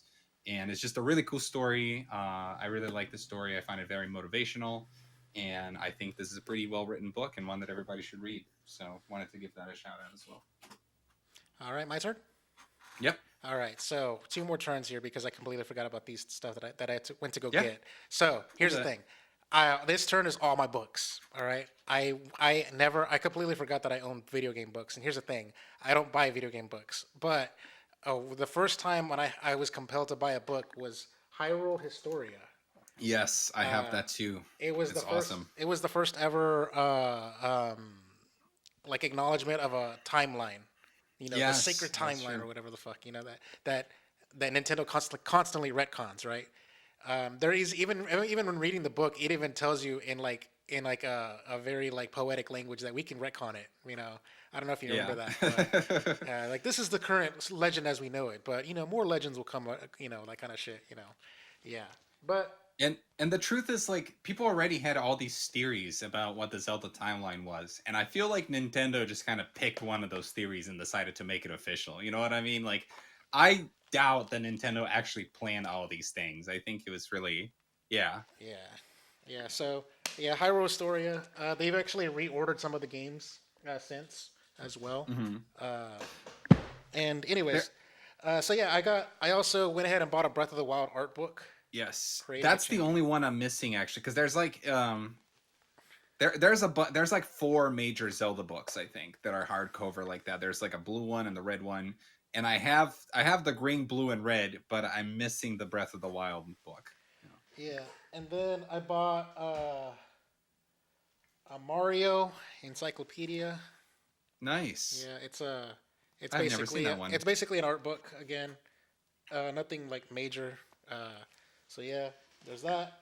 And then lastly, guides. I have a bunch of Pokemon. Like when I was big into Pokemon, I have Pokedexes, like actual like Nice. real like full on like Pokedexes that would tell you like type advantage and all that stuff. It would give me like every single individual Pokemon, like every possible move that they could possibly learn. Every like their IV, their damages, how to catch them, how to evolve them, what level, like all this. It literally is like it was our go-to. Like here's the thing, the internet has ruined Pokedexes because you don't need a Pokedex anymore. But the thing is, one thing that I will say that I like about having a book, even during the internet age, is that you can quickly flip through a page, like very hmm quickly, and just like there's an index that can help you find everything you need. So yeah, it's not hasn't it hasn't quite like been made archaic, but it's kind of like I haven't bought a Pokedex since Gen 5. Let's just put it that way. Right, right. Um, Um, there's less of a reason to get those types of things nowadays, right? It's more of a. It really has become more of like just collector items than anything yeah, else. then utility, yeah. And Yeah. finally, my creme de la creme is I am a big Super Smash Brothers fan. So I went out of my way to find Wait a every. second. Is this your final item off the No, night? no, Oh, okay, cool, cool, cool. no. This is my final item of the books. Okay. I went out of my way to find every single strategy guide straight up for Super Smash Brothers. So I got the official Prima Guide Smash 64, the official Prima Guide Melee, the official Nice. Prima Guide Brawl that's still sealed. Wow. Yeah, and then there's also these are paperbacks, by the way, and then this one, these next two, are hardcover. So the Smash 4 and finally, Smash Ultimate. It is these books are heavy as fuck. Dang. And That Smash Ultimate one looks sexy as hell. I'm just gonna say that. wait, no, I think the Smash Four looks fire. I mean, they both. Yeah, Yeah, they. Yeah, I like the pun there. They both look really cool. Yeah, I like the hardcover ones the best. yeah. Um, let's see what I'm gonna do next year. So I guess I can't remember now actually, Liz, if you have these as well, but I'm pretty sure you do because I would be surprised if you didn't. And I think we talked about it, and I think you did. Um, so I have three mini consoles including the NES Classic, Mm-hmm. as well as the SNES Classic. All right. But then I also have the bastard child, the PlayStation Classic, Holy shit. which a lot of people shit on. And Yeah, I didn't even buy it, even when it was discounted to 50% off. I didn't. Yeah. here's the thing, this thing at some point became so cheap Yeah. that I said, fuck it. Yeah. you know, I'll spend the $20 or whatever and I'll get it. Because I think the biggest problem with the PlayStation Classic and the reason why it got so much flack The was emulation that it was so sucked. expensive. Like, I mean, I know the issues, but it was the fact that it was $100. Yes. So it came out at $100, and for what it was just simply not worth $100. But once it kept getting discounted, I feel like at some point it's like, Fine. all right, fine. It's like that. It's probably, yeah, it's probably worth $20. I So have three mini consoles: the NES, the Super NES, and the Sega Genesis. The yes, one, yes, yes. yeah. But I will say this: the there was a YouTube video that I saw where like the NES Classic and the Super NES Classic, there was way more headroom, like there was way more processing power than it was necessary for those ROMs. Like Mm-hmm. they overdid it with the engineering, right? And so somebody hacked the Super Nintendo Classic on YouTube, right? And the uh, they showed the PlayStation ROMs running on the Super Nintendo Classic, and it was doing a better job of emulating them because of how much horsepower was in Mm-hmm. those circuit boards. So Right. just throwing that out there. Um, because you have one final thing now, right? Yep. Okay. So should I wrap up all my stuff now and then let you do the final? Sure. Yeah.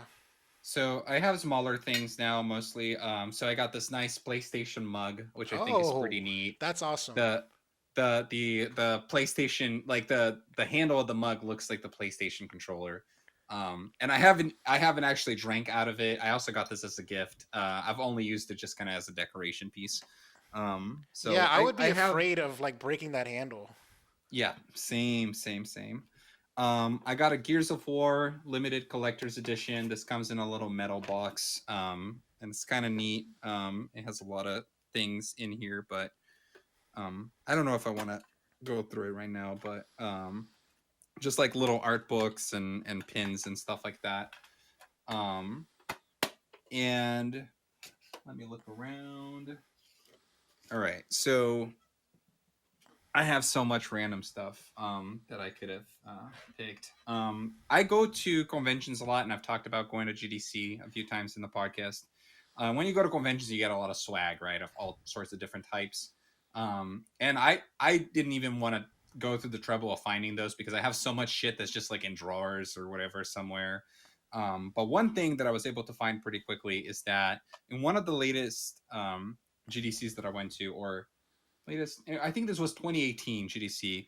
I was able to go to this Crystal Dynamics networking event that was being hosted when Crystal Dynamics was turning 25 years. And I got some pretty nice swag from that event. I got a T-shirt that you might have seen me wear in the podcast before that says Crystal Dynamics on it, and I also got this cool little Crystal Dynamics 25 years notebook, which I think I've written on. Yeah, I actually used this as like my notebook at work for like a year until I filled it out because I took notes like every day at work on like meetings and stuff. And every time I was in a meeting, my coworkers, me working in the games industry for a game company that is not Crystal Dynamics, they would often go, especially when I was meeting somebody for the first time or whatever, talking to them for the first time. Oh, so you worked at Crystal Dynamics before? And I had to go, no, I'm just a fanboy. Which that's kind of the funny thing about it is like when you work in the industry, people just kind of expect that, if you have any kind of swag, that you actually work there and not that you're a fanboy. But um, Interesting. so I'll leave it here for now. I'll give it to you, and then I'll do one final big thing. All right. You Yeah, saved your best for last. I thought you yeah. blew your load here. Nah, we'll see. It's something that I've showed before, I think. So maybe it's not the best. All right. So Yeah. really quick, by the way, I forgot to mention when I talked about the Smash Ultimate book. Prima as a company, I think they went bankrupt. So I think this might have been the last book they Oh produced. wow. I Yeah, I think. think I remember we covered that in the podcast. So I'm glad I managed to get that out of them before they went belly under. So, anyways, my final thing is I believe to be my most valuable item. Like I Okay. paid. Um, I'm gonna just go ahead and put it out there. All right. At the time when I bought it, I paid $600 for it. Oh wow. Uh, Oh, I know what this is. I know what this is. But the bitch. audience doesn't. So let's go. Bitch. Okay, I was You've hoping told to me keep about it in. this before.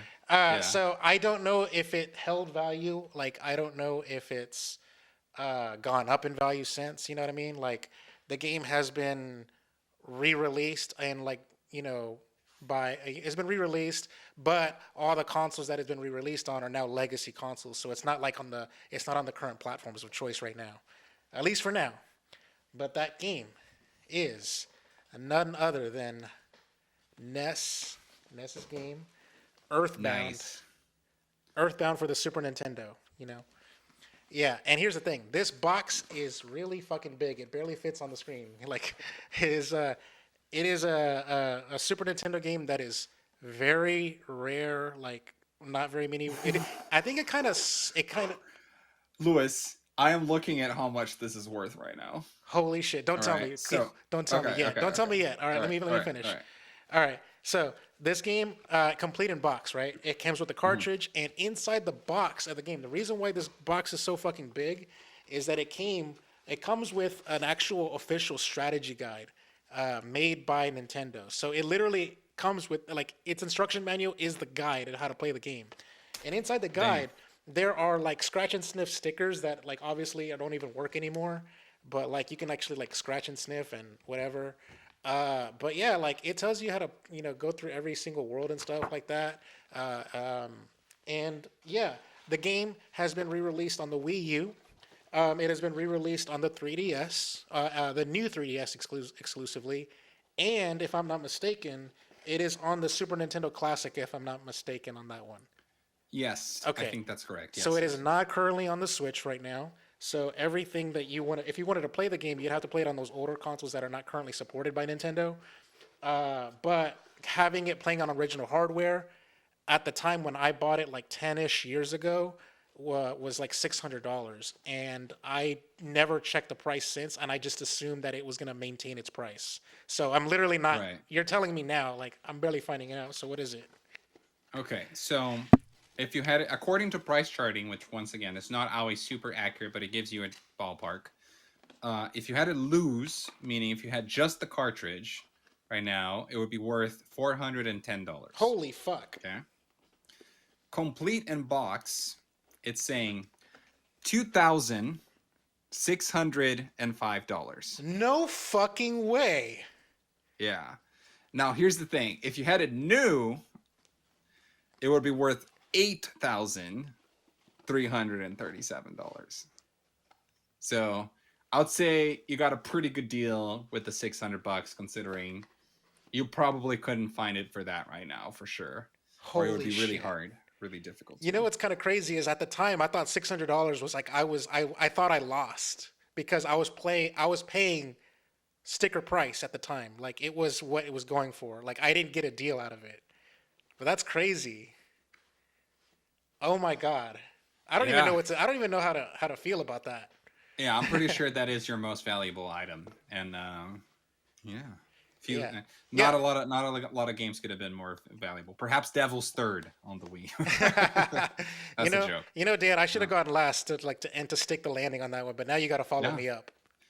no. I can't follow that up as far as value goes, but I just left this one for last for me, just because it's like basically the bigger thing. And I have it. I already opened it and I have it in parts in quotes, and so I might have even done an unboxing of this already in the podcast. I don't remember, but it is Lewis's favorite game, The Last of Us Part Two Oh my god. Collector's Edition. Um, so I'm a big Last of Us fan. I liked Last of Us 2 as well, not as much as Last of Us 1, but I didn't hate it like Lewis did. So I figured, you know what? I don't typically do this and go all out and get a collector's edition for something, so I'm going to do it for this. Now it would take me too long to go and fully unbox the thing. I feel like at some point You I did did an a unboxing. you did a Ready Press Play live stream of you unboxing Yeah, it. on our Twitch, right? Mm-hmm. It's But on I'll our just YouTube show channel. some of the things that I already had out here. So there's some nice spins, nice Firefly pin, the Naughty Dog logo and stuff like that, which I think is pretty neat. We got a steel case that I didn't show before with the other steel cases. We got Ellie on one side and Abby on the other, Lewis's favorite character from the game. Um, and then we also got, some like art books and stuff. So You you can know, see a little bit of the just in case you guys don't know, but if you've been paying attention for like every episode in the background, that some art Last of here and Us stuff. book, I mean, that Last of Us box has always been in the background of Dan's stuff. Yes. Yes.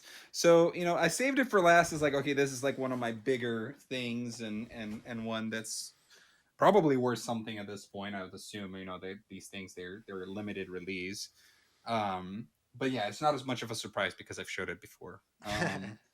So yeah, a bunch of steel bookcases, some games, some action figures, and the Last of Us collector's edition, and yeah, all sorts of stuff.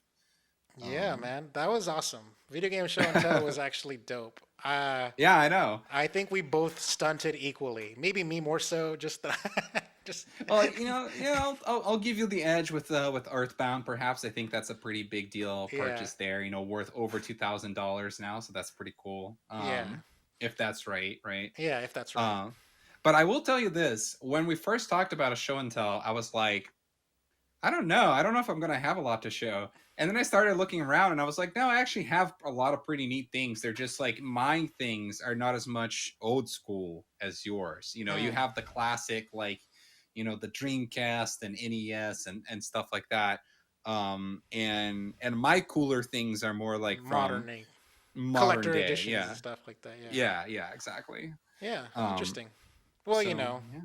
I'm older and I grew up on those older consoles and stuff like that. Yes, that is And correct. also, I am like I said, I consider myself a collector more than a gamer because that's how I can justify spending so much money that I did over the years. But yeah, Totally. um, yeah. So I'm just that was great. I was awesome. I do say that we just kidding aside, I think we did do a pretty good flex. So yeah. I got to learn with you. Here you go. So yeah, that was. This is. We normally around the 90-minute mark. We normally end the show, but we're actually going to be kicking off the actual show in like the normal format of things. So we didn't get to have time to like cover like the news as we normally do. So we're just gonna sort of shoehorn it in here and everything that is extra news. So I'm gonna go ahead and read out the extra news, and we'll go from there. So number one, Microsoft has stopped manufacturing all Xbox One consoles. Now that headline, bit of a misnomer because it means they meant to say from like February of 2020 or something like that or whatever. They actually stopped and they just never announced it. Like they never publicly announced that they discontinued it. Number two, according to Bloomberg, Sony has reportedly extended production of its last gen PlayStation 4 console as PlayStation 5 remains in scarce supply due to component constraints. There you go. That makes sense. Get people to It's tie I people found over. it funny how those two stories kind of contrast each other. It's like Xbox, no more Xbox Ones. Although, like you said, it's almost like old news, but it's just becoming more official now. They're like confirming it now, I think. Hmm. And then with PlayStation, it's like it's not fully confirmed, but they're talking about how they might be going back to PS4. There's rumors and ramblings about it. So yeah. Yeah, I guess like it's a situation where they can manufacture PS4s more easily since they're older parts, and Mhm. so that way you can tie people over, get people in the ecosystem through PlayStation 4. So, Grand Theft Auto number three, Grand Theft Auto parent company Take Two has announced its intentions to acquire mobile games giant Zynga. Oh my God! In a deal worth $12.7 billion. No fucking way. The biggest ever in the games industry. So here's the interesting thing about the story, and I figured let's just give us our 2 cents as we go through these, Lewis. Um, I had no idea that Zynga would have been worth more than A billion. Zenimax. Oh yeah. Oh Like it's yeah. worth. This is the big like Microsoft buying Bethesda, aka Microsoft buying Bethesda's parent company Zenimax. They had like 20 different studios or whatever. They're they're spending more on Zynga than Microsoft did on ZeniMax. This is more than it's like many times over what Star Wars cost for Disney and stuff like that. So it's this absurd amount. It shows that Zynga must be making a lot of money. Which the crazy thing is, I feel like just 5 years ago or so, or maybe 10 years ago, we were hearing about how Zynga was at the verge of getting bankrupt or something. So I guess they turned it around. Damn. You know, Yeah. honestly, like I remember like what 10-ish years ago where King got bought by Activision, like the people that made Candy Crush. Hmm. They got bought for $4 billion or something like that. So the fact that I think Zynga, like when I think of those old ass games, like during the Facebook mobile gaming era, like are they even relevant? Like I don't even know. Like They must be.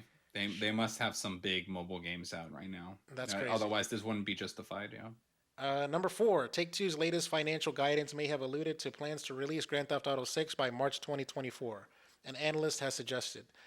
Number five, Sega established a new software development and debugging studio in Sapporo called Sega Sapporo Studio on December 1st, 2021, and its second development base in Japan, the company announced.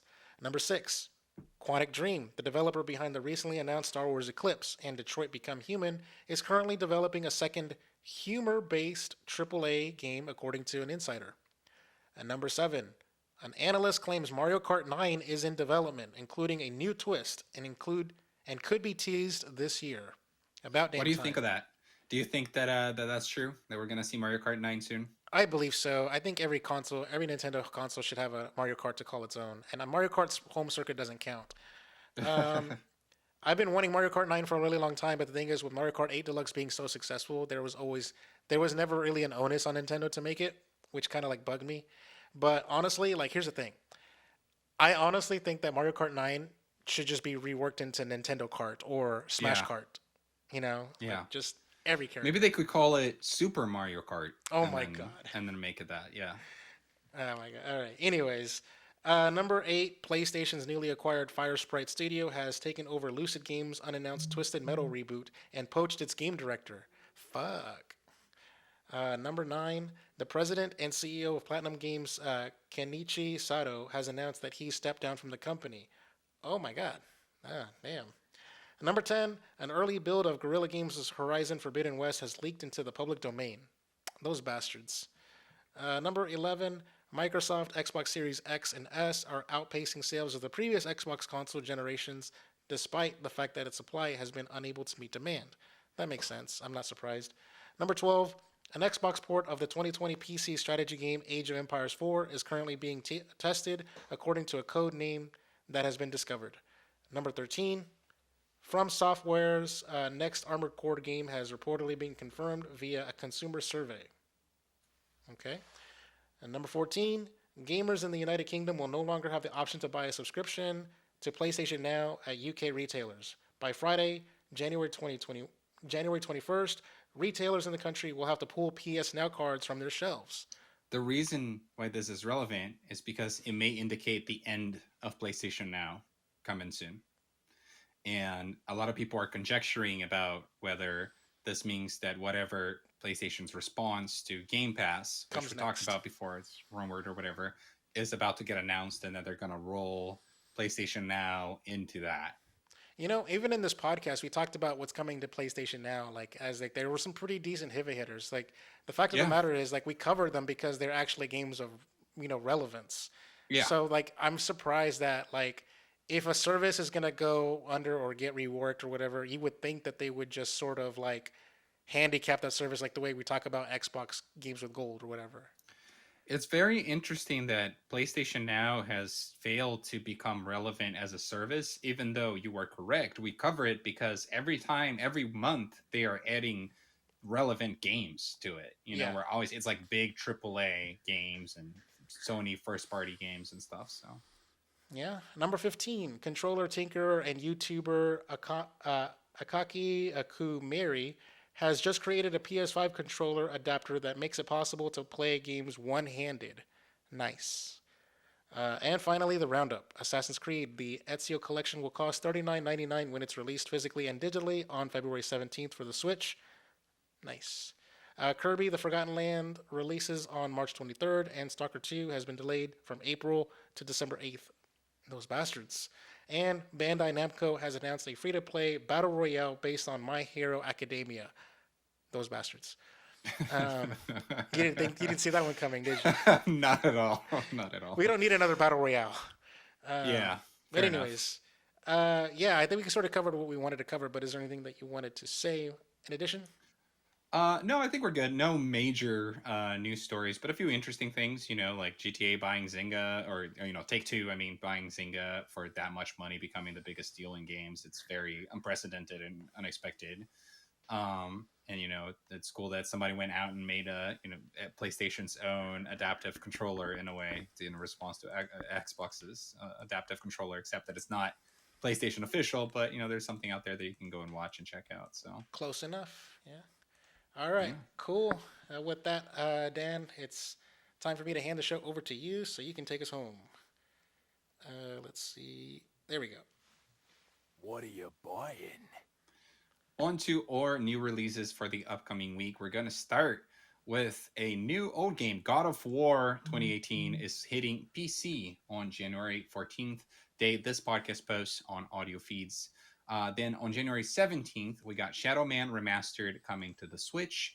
And then on January 18th, we got two games. River City Girls is coming out on the PlayStation 5. I already played that a little bit on the Xbox, and it was actually pretty fun. And then Nobody Saves the World is coming out on Xbox Series X and S, Xbox One, and PC, so an Xbox console exclusive for now. And I wanted to read a blurb for this one, and you see why. Transform from a featureless nobody into a slug, a ghost, and a dragon in this new take on action RPGs from the creators of Guacamelee. Discover 15 plus distinct forms, mix and match their abilities, clear evolving dungeons, and save the world? Question mark. So I looked into this game. It actually looked kind of neat, and it's made by the developers of Guacamelee, which I think is a game both Lewis and I played Hmm. at least a little bit. So it looked cool. You might want to check that out. Then on January 20th, we got Expeditions Rome coming out on PC, Paparazzi coming out on Xbox Series X and S, Xbox One, and PC. Windjammers 2 coming out on PS5, PS4, Xbox One, Switch, Stadia, and PC. And finally, Rainbow Six Extraction coming out on PS5, Xbox Series, PS4, Xbox One, Stadia, and PC. For decades, Team Rainbow has been the shield against the world global threats imaginable, or the worst global threats imaginable. Now we face the greatest terror yet, a lethal mutating alien parasite. Includes Buddy Pass, where you can invite two friends to play with you for free for 14 days if you buy the game. You can play alone or with friends from any platform in this 1 to 3 player co op PvE FPS. 69 guns, nice. 25 gadgets, 18 operators with progression levels, 12 large dynamic maps, 13 mutating enemies, and free post launch content. Test your skills with 4 adjustable difficulty levels and a thrilling end game ranked mode. Lewis, do any of these games do anything for you? God of War on PC, man. That's like the pick of the week. It's a game that people need to put some respect on that name. You know. Yeah, I feel like Rainbow Six Extraction would possibly be the pick of the week, but the response to this game so far has not been super positive. I feel like the Rainbow Six fans, this is not exactly what they wanted. The zombie game. It's like Back for Blood, but Rainbow Six, and Is um, Rainbow Six Extraction formerly known as Rainbow Six Quarantine? yes, that's the game we covered in this podcast before, where they delayed it multiple times and changed the name, and we seen it at E3 a few times, I think, and yeah, I feel like it's just kind of coming out now, and I don't see any real buzz for it. So You we'll know, see. it's kind of funny is like I thought the game has already came out because like I was like, oh, this game is not coming out. I was like surprised to see it, and it Yeah, kind of seems like there hasn't been a marketing push for this game. not a very strong one, not that I've seen at least. Maybe not on our circles. Yeah. Um, So, all right. I think I'm gonna give a shout out to Nobody Saves the World because that does look cool. If that's on Game Pass, eventually I might go and check it out. Or if it's cheap enough, I do have a Xbox gift card from Christmas that I haven't used yet, so I might go and get it. Yeah, Uh, I saw the reviews for the game God of War on PC, and they're very very favorable. So nice. apparently it scales really well on different PC builds. So and also for like a high end PCs, it's like really beautiful and taxing. Like it really pushes your graphics cards to the limit, kind of thing. So yeah. I need to, Nice to know that that PlayStation got it sorted how to make good PC ports because I think they struggled with that for a little bit. yeah, optimize out the gate. So yeah. All right, All right, let's move on, Lewis. here we go. Got a selection of good things on sale, stranger. Interesting selection for or Broke Gamers Guide today. As first, as usual, we're going to look at the free games on the Epic Games Store. Galactic Civilization 3 is free now until January 20th. We're going to pull this up. Build a civilization that will stand the test of time. Choose from dozens of unique races and make a name for yourself across the galaxy through diplomacy, espionage, technological advances, and more. So there's just kind of like a cinematic trailer here, so I can't really tell what the game is like, but I'm guessing this might be maybe some civilization-like game that is set in space. Yeah, who What I knows? would guess. I'm just sort of scrubbing through the trailer, and it's all cinematic, so I don't see any Yeah. gameplay. So you can go and check that out if you'd like. It is free. And then we got Relicta is going to be the next alleged free game from January 20th to January 27th. Now I got some interesting links here. First one from Eurogamer: PUBG relaunches in free-to-play form. Battle Royale behemoth PUBG has relaunched in free-to-play form. It's free to download across platforms, PC and console right now. The fancy live-action free-to-play launch trailer is below, so if you've ever wanted to play PUBG, now you can go and do it for free. I believe there are certain things that you still need to pay for, certain modes or whatever. But the base game, the base Battle Royale game, is now free to play for everybody. I wonder, like, Uh, how if people ever feel slighted, if like, man, I paid for this game. they do. I have a friend who was a big Destiny 2 guy, and the moment they made that free, he was pissed off. He was like, I bought it is not too long ago, like, and he's been like, I think he might have even spent full price on it or whatever. Oh my god. It happens. Um, then this is not a broke gamers guide type of thing, but it is it was the only place that I thought made sense to have it on the show. This is gonna hit audio feeds Friday morning, so might be too late for people watching on the video. But if you started listening to this right as it hit, GameStop is reportedly holding a PS5 in-store sale event on Friday, so you might want to check out your local GameStop. If you're looking for a PS5, you might be able to get it. I think they've been getting easier to get slowly through time. Perhaps today's the day for you. So if you happen to listen to this early in the day and you got a GameStop opening soon, you might want to go and look into that. Finally, the Hitman trilogy is coming to Xbox Game Pass, PC Game Pass next week. Hitman 3 developers IO Interactive are celebrating the game's first birthday on January 20th in a big way, starting with the release of Hitman Trilogy, which will debut in the Game Pass library on both Windows PC and Xbox. The studio announced last Thursday, today, day of recording. The bundle includes 3 games in the World of Assassination trilogy: 2016's Hitman, 2018's Hitman 2, and 2021's Hitman 3, and will also be released the same day on PS4, PS5, Xbox One, and Series X. So if you have Game Pass, you can play all the Hitman games for free starting on January 20th. And I believe they all have like some kind of like progression that if you beat the first game, something carries over to two, et cetera, et cetera. Possibly, yeah. It is I a think trilogy, so. so I think so. I could be wrong, but I never played the game. But that's what I heard. And that's it, Lewis. So I'll give it back to you. All right, cool.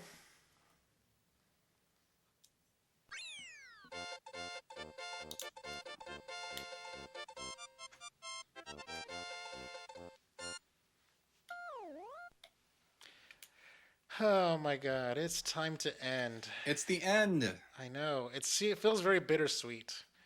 But yeah, it's not the end for like the show. Ready Press Play will go on. I'm gonna go ahead and just do one more plea to you guys who are watching us. In the description of the YouTube video, there is a link to our Spotify.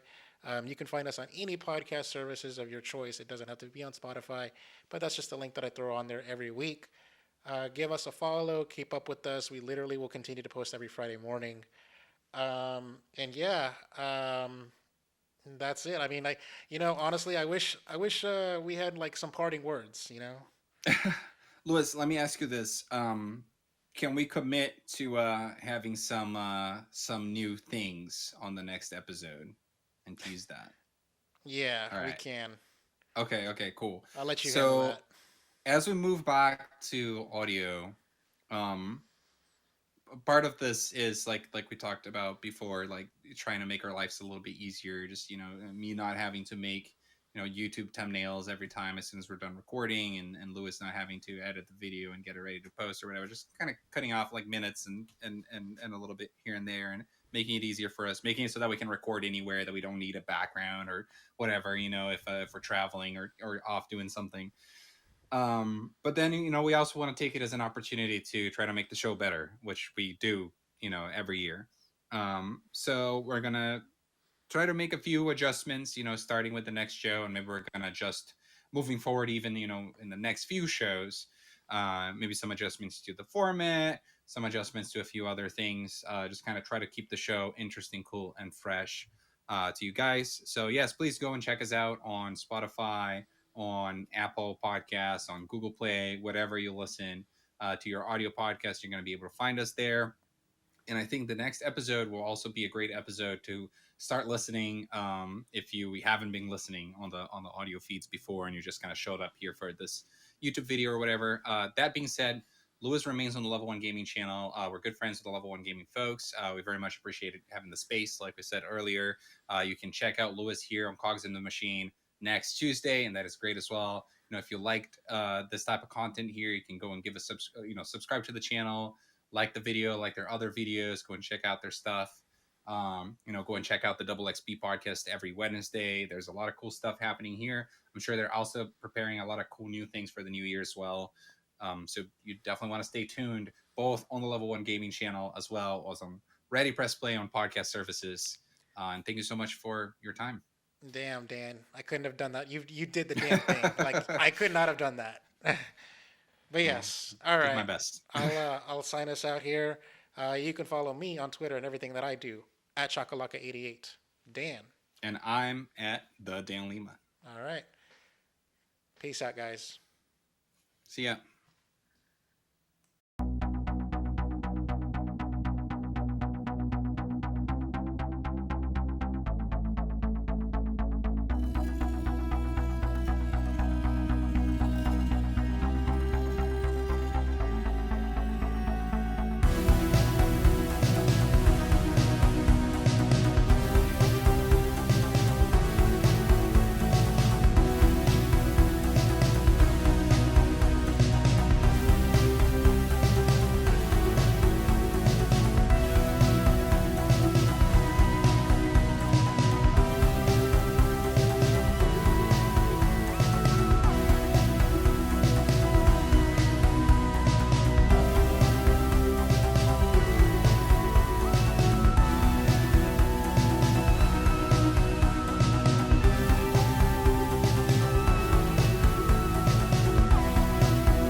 I'm very happy with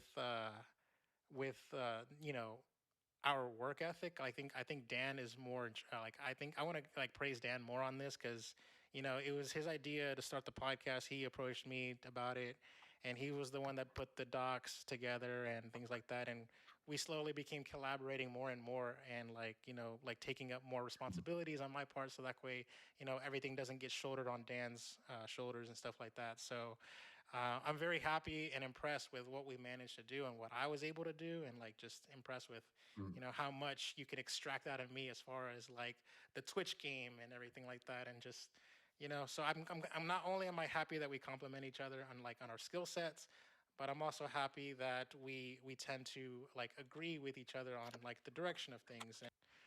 Yeah, it's interesting. Like, well, so first, thanks for what you said, but also like it's so good that we were able to do this and that I was able to rely on you as much as I did. As in, like, there is so I was listening to some podcast recently and somebody was talking about how they had all these ideas and they had tried to like create all these initiatives with content creation online, and that the thing that they had the hardest time with was finding a reliable partner, right? Like, or a reliable co-host or whatever, because there's so many people out there that want to do this, that want to do this kind of stuff, but they're not able to put in the time and the consistency, right? It's not as much the time even as it is just the being available.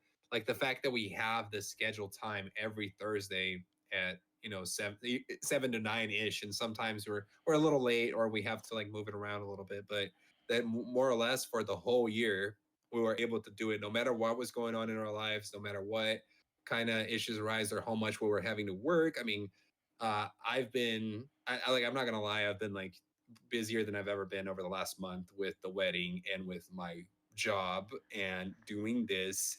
It just like it's just been this like crazy busy month in my life, but like just I've still did my best to make the time to like record this every time and like play Luigi's Mansion so we could do the spoiler cast. And Lewis earlier in the pandemic had a month where he was working like I don't know, like 60-hour weeks or something, and we still managed to do this Yes. every time too. So it's Yeah. just very hard to find people like that are willing to do that.